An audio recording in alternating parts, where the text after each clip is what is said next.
നീ കെട്ടിത്തൂക്കിയാലും ഞാൻ ചാവില്ല. ജയിലിന്റെ ഒരു വാതിലും ഹൈദരുടെ മുമ്പിൽ തുറക്കാതിരുന്നിട്ടില്ല. അവനെതിരായ ഒരു ചെറുവിരൽ അനക്കാൻ പോലും നമ്മുടെ ഡിപ്പാർട്ട്മെന്റ് കഴിയില്ല. അല്ലെങ്കിൽ ഒരു കാര്യം ചെയ്യും, എല്ലാം തേഞ്ഞ ഒരു അക്ഷയപാത്രമാണല്ലോ തന്റെ സുഹൃത്ത്. ഞാൻ നരസിംഹ മന്നാടിയാർ. നരസിംഹം, ഹാഫ് മാൻ ഹാഫ് ലയൺ.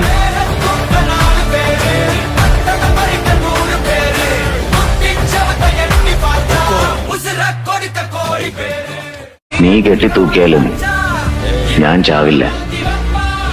ജയിലിന്റെ ഒരു വാതിലും ഹൈദരുടെ മുമ്പിൽ തുറക്കാതിരുന്നിട്ടില്ല. അവനെതിരായ ഒരു ചെറുവിരൽ അനക്കാൻ പോലും നമ്മുടെ ഡിപ്പാർട്ട്മെന്റ് കഴിയില്ല. അല്ലെങ്കിൽ ഒരു കാര്യം ചെയ്യും, എല്ലാം തേഞ്ഞ ഒരു അക്ഷയപാത്രമാണല്ലോ തന്റെ സുഹൃത്ത്.